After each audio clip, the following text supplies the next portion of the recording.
Hello दोस्तों, आज हम पढ़ेंगे दहन के प्रकार। दहन 3 प्रकार का हो सकता है। पहला, स्वतः दहन। जैसा कि नाम से स्पष्ट है, स्वतः दहन अपने आप होता है। फास्फोरस जैसे कुछ पदार्थ हैं जो कमरे के ताप पर ही वायु में जल उठते हैं। जिस तरह से मैंने एक जादू का शो देखा था, जहाँ पर जादूगर ने जेब से कोई चीज़ निकाली।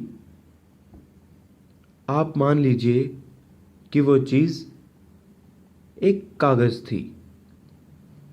कागज़ को कई बार लपेटा गया था और उसने जैसे ही कागज़ को खोला तो एकदम से आग लग गई। मुझे लगा यह सच में जादू है, लेकिन बच्चों, ये जादू नहीं था, यह विज्ञान है। जैसा कि आप अब जानते हैं कि फास्फोरस कमरे के ताप पर वायु में जल जाता है। तो वह चीज़ जो जादूगर ने इस्तेमाल की वो क्या था बच्चों? फास्फोरस। उसने असली में एक कागज़ में फास्फोरस पाउडर को बंद कर लिया और फिर उसके बाद जैसे ही कागज़ खोला तो हवा का फास्फोरस के साथ अभिक्रिया हो गया, जिसकी वजह से फास्फोरस जलने लगा। इस प्रकार का दहन, जिसमें पदार्थ बिना किसी प्रत्यक्ष कारण के अचानक लपटों के साथ जलता है, उसे स्वतः दहन कहते हैं। दूसरा प्रकार है तीव्र दहन। जैसा कि नाम से स्पष्ट है, तीव्र दहन बेहद जल्दी होता है। जैसा कि आपने देखा होगा कि घर में जब आप गैस स्टोव की नॉब घुमाकर गैस चालू करते हैं और उसे थोड़ी सी चिंगारी दिखाते हैं तो गैस तेजी से जलने लगती है तथा ऊष्मा और प्रकाश उत्पन्न करती है। इस प्रकार का दहन तीव्र दहन कहलाता है। तीव्र दहन और स्वतः दहन में मुख्य फर्क यही है कि स्वतः दहन अपने आप होता है, जबकि तीव्र दहन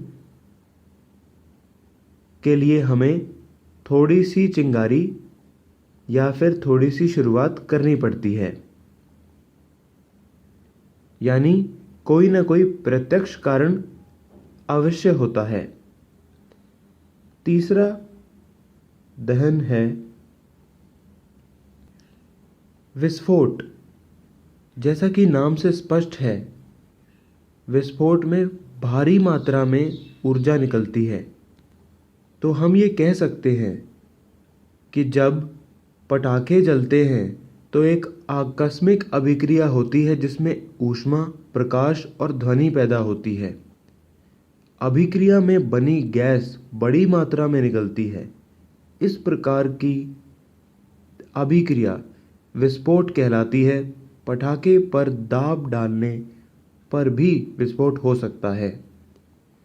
जैसा कि आप जानते हैं कि हमने बचपन में धरती मार बम का इस्तेमाल किया है।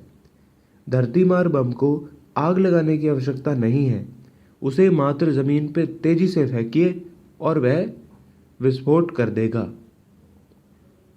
आशा है कि आपको ये जानकारी अच्छी लगी होगी। धन्यवाद।